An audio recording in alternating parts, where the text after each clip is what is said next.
Welcome to the place where the takes are hot and the facts are optional. Where logic takes a back seat and the changes are unstoppable. It's the show that starts nowhere and still gets everywhere.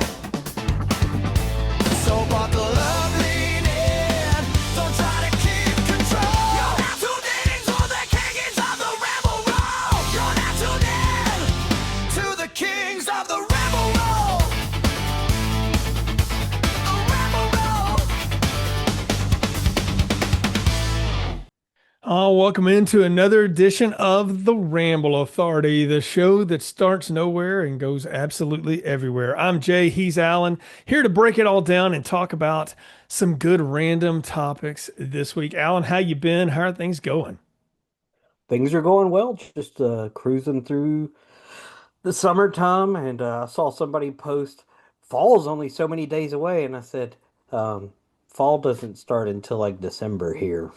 Yeah, well, that's one thing about the Carolinas. We do get all four seasons and we do get nice fall. So mid-October, leaves change. It's nice and crisp, which will be perfect because I'll be in the throes of marathon training and we'll really appreciate it. Because right now it's a rough time out here on these roads. But I'm You're going to just get a us glutton started for off this week. punishment. I mean, for the fifth time. I mean, at this point, there should be no surprises. So, I'm going to get us started off this week, though, with a very important question. Which Looney Tunes character would give the best TED Talk, and what would be the topic? Because I'm going So to tell I you what think mine will Bugs be. Bunny will give the best TED Talk, okay? Oh, you think And the so? Okay. topic, yes, and the topic will be um, how to influence friends and win over enemies. I think he would give a quite twist on it. Mine is different. Mine would be Sylvester the cat and would be what failure taught me about B2B sales because Sylvester could really understand that. And he could bring up his friend Wile E. Coyote to also talk about that as well because those guys have been screwed over by the corporations that they have patronized many, many times. I got to thinking about that the other day because I got into a mood and Tubi, the greatest streaming service, has Looney Tunes through the decades on their platform. And I just started watching some of them and I thought, I wonder which one of these guys would give the best TED Talk. And no, I was not under the influence of anything. I was just laying there watching Looney Tunes and thought of that. So, okay, I like yours, Bugs will work, but I'd still go with Sylvester with a tag in for Wiley. I will say this though. I do find it very interesting that they are finally releasing the Wile E. Coyote versus Acme movie. Yeah, Um, yeah. The one that was going to be the he tax could, write-off for the studio. um, but I think a lot of them could give good TED Talks. I mean, I would hear what Yosemite Sam has to say about oppression, and how violence plays an outsized role in our society. I mean, there's a lot of options, a lot of depth there, Jay. It could be a lot of things going on. Daffy Duck is how to be a good friend to the alpha, because he definitely knows how to play that role. I don't know that we would want Pepe Le Pew's dating advice. That would be kind of problematic, I think, these days. But Yeah, just I think put that Harvey out there. Weinstein's booked, so I don't know anything about Yeah, Pepe. yeah, that's yeah. So let's move off of that topic before it gets any more icky. So you have a All big right. one here, I think. I So do have a big one, Jay. We've kicked around some of these things, but I want you and I to go through here and rank the villains from the Die Hard movie series, okay? So we're gonna start at five and work our way to one, okay? And we're gonna go back and forth. If you need a reminder, the villains are Die Hard 1, Hans Gruber, Die Hard 2, Colonel Stewart, Die Hard 3, Peter Crete, also known as Peter Simon Gruber. Die Hard 4, which I think was Live Free or Die Hard, which was or Thomas 4.0, Gabriel. depending on which cut you got. Yeah. And then, what was it, the last one? A Good Day to Die Hard with Ivan and Ye- Victor Shagarin. By the way, I mhm. forgot this movie existed until I started putting together this topic. And you should. So, all right. I don't think there's any. Do you want to do? Let's do it bottom to top. I think that's Yeah, yeah, simpler. that's what I said. Yeah, yeah. Ivan and Victor. That movie shouldn't exist. So that's to me is the floor. It The just really the shouldn't. I don't know why they made mhm. that movie. I guess they were just trying to make money. Um, Cash, my friend. That is why. So yeah. Cash is king, but yeah, that was a bad movie. And like, yeah, Look, it was bad. Bruce himself has said, giving younger actors, advice: find yourself a Rocky. Every time Stallone needed money, he made a Rocky. Every time I needed a little money, I made a Die Hard. And look, it works, bro. So it's sad to see Bruce in the shape he's in now. I hope he's resting well. But yeah, that movie's All right, terrible. So number four. Okay, you and I are probably going to disagree. I think it's Colonel Stewart, and I'll say it for this reason, okay? All he was trying to do was free a dictator. At least these other three guys on the list were trying to steal some money, trying to have a real caper, trying to cause some chaos. He was just trying to free a dictator. like I'm gonna actually agree with you on this, and here's why. Not only was he trying to free a dictator, he was trying to free the most interesting man in the world, or Django, OG Django, if you know, and he was enlisting the dad from Good Times to help him do it, and a bunch of idiots in an airport. So yeah. Now look, I like Rennie Harlan movies, not that one, and that one is terrible. So no, Die Hard 2 is the prime example of we had this massive hit. Now let's do the cheesed out sequel. It's the Jurassic Park 3. It's you can just go down the list of these things. It's the Terminator 4 one, which Ooh, is that one was dumb but bad. fun, but it's dumb. Yeah, Colonel Stewart's my fourth as well. We All agree on right, well, this. who you got at three?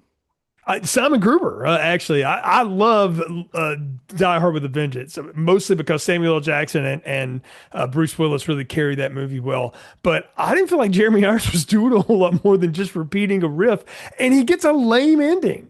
Like the director's cut ending where he gets shot with a rocket, and I don't feel bad about spoiling a movie that old here. It was way darker, but way cooler than John McClane taking a 38 snub-nose and shooting a helicopter down. It's like Grand Theft Auto or something. It was dumb. He had a dumb motivation. He was always spouting off these goofy lines. I did not find I love Jeremy Irons, but I did not find him to be very interesting. The thing that makes that movie work is again Samuel L. Jackson, and honestly the cadre of cops played by character actors that you know from other things are great in that movie. They actually do like real cop work. It's kind of wild, but the villain is lame. So I'm gonna put Gruber third. So I'm going Thomas Gabriel, okay? And Mhm. here's why, okay? I'll get to why I think Simon Gruber is better. But Thomas Gabriel, he was a good villain. His motivations were a little wacky. I love Timothy Olyphant. I think he's a fantastic actor.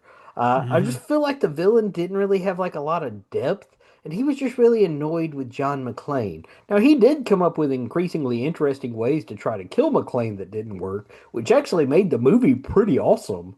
The whole calling in F 22s when McClane's driving the big rig and blowing up the freeway, that's really a cool sequence. But Oliphant and Thomas Gabriel come in at three on my list. All right. So then, who do you have at two? At two, I have Simon Gruber, and this is why, okay? The acting and the arc of the villain was not great, but the creativity it came up with to put on this Simon Says game with John McClane while trying to rob the Federal Reserve of $14 billion in gold. That's a Billion lot of dollars. money. Yes, billion. Yeah. So the fact that he went big, and came up with increasingly interesting ways to like keep McLean busy. Um, by the way, the whole like you have a 5 gallon jug and a 3 gallon jug, and you need 4 gallons of water. That's an interesting thought exercise if you really look at it. Oh, I've seen so many like people solve that and talk about how to do that. It is a good logic puzzle. That's for sure. So. But yeah, so Peter Crete slash Peter Simon Gruber is number two. So Thomas Gabriel's my two, and it's all because Timothy Olyphant is awesome, and I liked the kind of He the is. tech bro as the villain in a action movie kind of way. I mean that movie's dumb, but for the same reasons that I can watch something like Jaws 3D, which is also dumb, I can enjoy it because it's just a disaster movie waiting to happen again, and that's all Die Hard 4 is. Plus Mary Elizabeth Winstead's great as McClane's daughter. I mean I I kind of like Die Hard 4. Everybody hated it when it came out. I was like, yeah, it ain't that bad. I mean, what'd you expect, man? But I like Oliphant. I'll watch him do anything. I'll tell you one of my favorite performances of his is in the remake of Gone in 60 Seconds. Him and Delroy Lindo are awesome as cops together. I wanted like a side movie of them or a show that they could be in, because they are great in that, and he's incredible. And of course, he's had a long and illustrious acting career. Everybody tells me I need to watch Justified. I just haven't done it, but You I do. I hear You he's do. incredible in that. I wouldn't That doubt it. first I think, season is maybe a little rough, but when the character development takes over in the second season, my wife and I actually just rewatched it because we had nothing to watch, and I forgot how good it is. And Walter got, is it yeah, Walter Goggins? Walton Goggins, yeah. Yeah, So. Walton Goggins. Mhm. Fantastic. I mean, I've Like, never seen him in anything bad, so yeah. So well, I so need to give it another shot because those are two of my favorite character actors anyway. But I love Oliphant, and I think he's fun. So we obviously both have Hans as number one. So tell me why Hans Booby is your number one. First of all, how can you beat the OG gangster? Um, Yeah. I mean, Jay, all he wanted to do was steal $600 million in negotiable bearer bonds and earn 20% and sit on a beach. But the reason why Hans is number one is because he was a gentleman first. He liked fine suits and the industrial complex, but also he had the best getaway plan. He was gonna Mm. blow up the building and make everybody think he was dead because he says, if they're dead, if they think you're dead, they're not gonna come look for you. Yeah, or until they figure out that you're not, it'll be too late, especially in the late 80s, when that was happening. I remember that first Die Hard, because it was just such a smart movie, smart script. It was when we made smart action movies before they became franchises and stuff. And just everything about it works. And Alan Rickman, went on to have an incredible career, had already had a great stage career up to that point. And the fact that that introduced us American audiences to him, I think is great. And that he never shied away from it.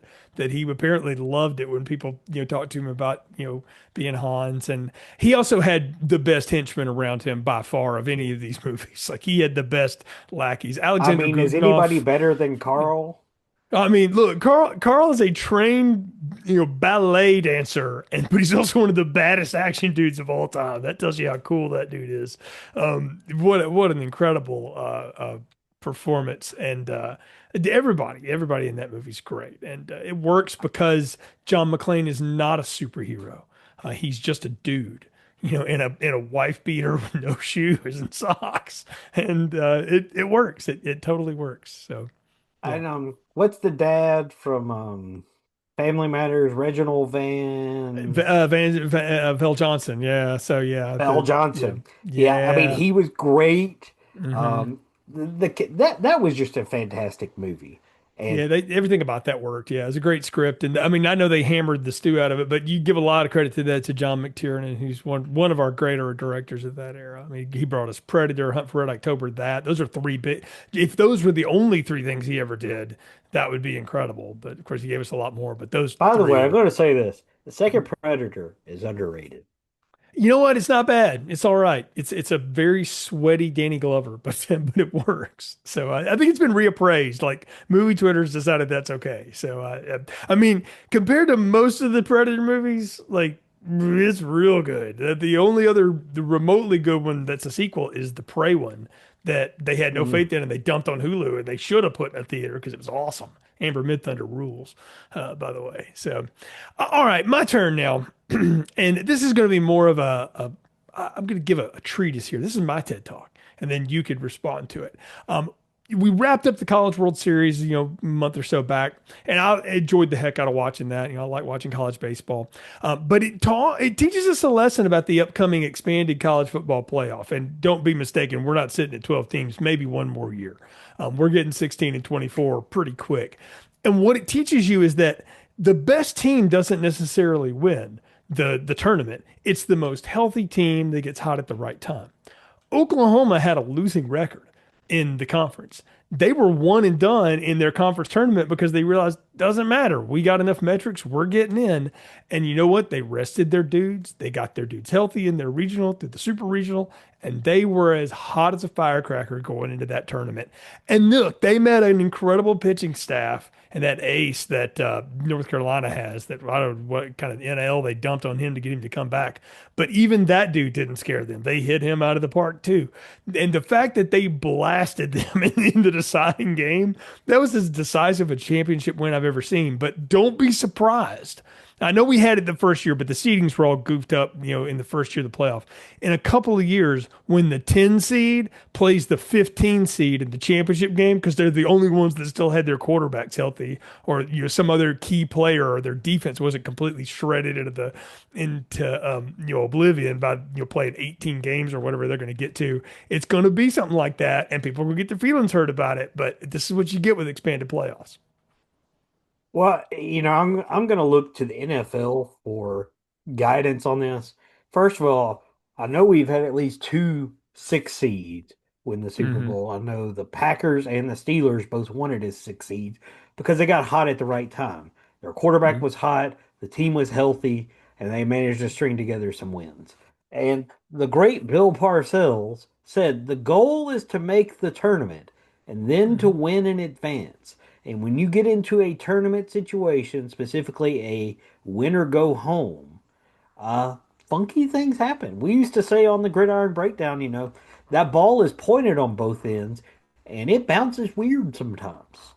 Um, Yes, yes, it does. so yeah, I mean, I think you will see a double digit seed win. Because I think with the way things are now, um, you may see some teams willing to take losses. Um, Okay, let's say Ohio State's quarterback is dinged up, and they're already sitting at say 9-0 or 8-1. Maybe they think, what, we can sit this guy on the bench for a week or two, still make the playoff, and he'll be healthy instead of rushing him back and him getting re-injured or only being at 75% and playing Hmm. subpar. So I think you will see some calculations along that line at some point because no longer do you have to win all your games, or even 11 games, or even 10 games. Yeah, I think 10 Um, right now seems to be the line of demarcation, but when we expand that playoff, that it's going to drop. You're going to get a nine, and you're going to get an argument for a team that's got 8 wins, but they're eight of the quote right wins, end quote, and it's going to get it in the tournament, and then they're going to win a game, and it's going to make everybody mad. But it's how it goes in tournament play. Uh, all right, Jay, I have an interesting topic, okay? mhm. Um, Brett Goldstein. Are you aware of who Brett Goldstein Yeah, is? you're talking about Roy Kent from Ted Lasso. That's what I know him as. Roy So, Kent from Ted Lasso. Fabulous in Ted Lasso. Great mhm. show. If you're one of the Awesome five show. people on the planet who've not seen Ted Lasso, you need to watch it. Hmm. But he also did a stand-up on HBO, and he is the co-lead in a rom-com with J-Lo called Office Romance. Brett Goldstein needs to be in more things. He is funny. He is charismatic. And he always has that dry humor and that it just works so well in comedy. Like his stand-up was actually really funny. Like I saw, like he's doing a stand-up, and I watched it and I laughed. He needs to be in more things. You know what? I would agree with this, and I think he's getting to be in more things. I like him a lot. I equate him to Adam Devine. If you haven't seen him and stuff, Mm. he's an incredible comic, and it's very funny to talk about his own career. Most people know him from the Pitch Perfect movies and stuff, which is where I found him first. But he talks about how he got that gig, and it was a real accident how he did it because he thought it was a baseball movie, and he showed up in full gear. You see nobody giving him the script. He's like, "Oh, we're singing." Oh, and he had to do all that. But I think he's funny too. But no, I like a Brett Goldstein. I'm down for this. So Have you he seen is in a Office lot of Romance things. yet? I have not. It's on the list of things because you've recommended it, but it's I've been kind of piling through a lot of stuff and had to get through my summer rewatch season, and I've been getting ready for the Odyssey, and I've seen that a bunch now. So, and of course, I'm obsessed with Obsession, like everyone who's seen it is. So, I will watch Office Romance if you'll watch Obsession. How about that? So Okay. we'll talk about that. So, all right. So, what is something? It doesn't have to be a movie. It could be anything. What is something that you like that no one you know does, but you will still defend it? Mm. I think I'm gonna harken back to the previous episode, but the A-Team movie, I don't know anybody who likes it, and I'm willing to plant my flag on that hill. That is a great movie, and they should have made a sequel. I know you're like the OG A-Team, but Hmm. Bradley Cooper is Face, and I don't even remember the guy who played Hal and Mad Murdock, but he pulled it off. He was crazy. It just worked. I love that movie. Nobody else does. I own that movie on Amazon. That's fair. That's fair. So I'm going to go different than movies. I'm going to do something in music. And I like a lot of hair bands, and I make no apologies for that. And I know they're cool again or whatever, but there's one that I love that I will never apologize for. And it was a band called Vixen. And I know they're still kind of around, but it's basically just the drummer and three other people now because the guitar players passed away and the singer and the bass player retired. The OG Vixen was awesome. One, they all looked great. Two, they could sing and they could play everything. They sounded great. Go dig up their old live stuff. They were really good. And they came out at a time when that was starting to wane. And also being women in that field, it was hard to get attention other than just being, oogle, eye candy. And then the grunge thing came and just, wrecked all of that stuff. But I love Vixen. I will defend them. Their second album is amazing. Everybody knows Edge of a Broken Heart, but to me, they had so many cool things out there, and I was just a big fan of theirs. I remember buying a cassette of the Rev It Up album, which came out in like 1990, and had a great song on it called "How Much Love." It's a killer tune. Go check it out. But I recommend that one. I like Vixen, and I'll make no apologies for it.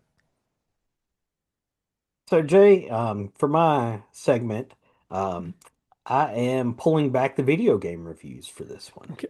Um, so, if you've been living under a rock, College Football 27 is dropping.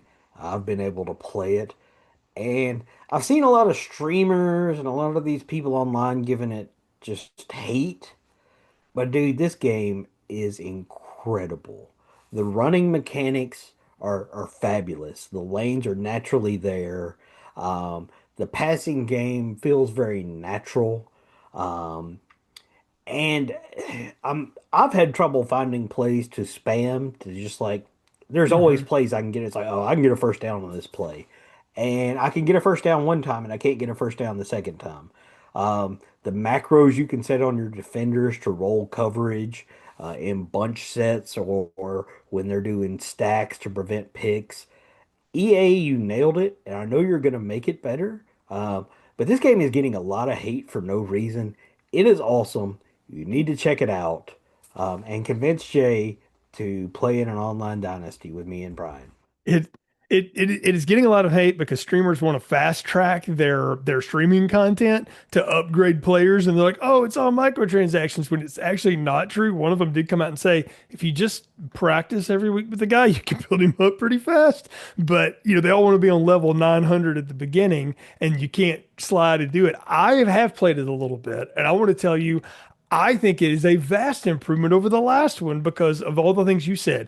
It feels much more natural. There's a flow to the game. If you see an open lane, you can hit it. With a guy, I had my running back drop about 300 yards on App State because put that in your pipe and smoke it yourself, because that's what we do up here. But I thought it was great, but I would have never been able to do that last year. I would have gotten one good run a game, because I was on a quote, lesser team. Well, now you actually play to your competition. And it's much more realistic. I'm still figuring out the passing stuff. The defensive stuff is way lost on me. I'm gonna have to really work on it to get good at it before I ever go and get destroyed by you in some kind of online dynasty. But I found it to be good too. So I'm glad you're putting it Well, over, and and everybody needs to the chill out on that. Yeah. realism, Hmm. I had a play earlier today. It was fourth down. I called a play that I could always score a first down. I knew it was there, but I was Yeah. playing in the rain, and I went to make a cut, and it had been raining, and my guy slipped, and so he slowed down just for that split second to allow the defender to make the tackle. The realism is off the chart. They have done a phenomenal job. I'm beyond happy with this I, game. I'll tell you the thing I'm really happy with that they fixed is that quarterback sneaks are not automatic. I called one on a fourth and Yes. inches and I saw what was about to happen. And I was like, oh, no, no, no. Audibled into the dive and then watch that middle linebacker come free and kill my running back. I was like, well, so it's just like watching real football. Like, it's pretty amazing how good they've dialed it up. So, yeah, no, we're in agreement on that. That's a really well made game. Everybody needs to chill out about it. Speaking of football, that's our creator spotlight of the week. These guys talk about everything, but we're going to put a little light, not that they need it, but on Longshore and McKnight.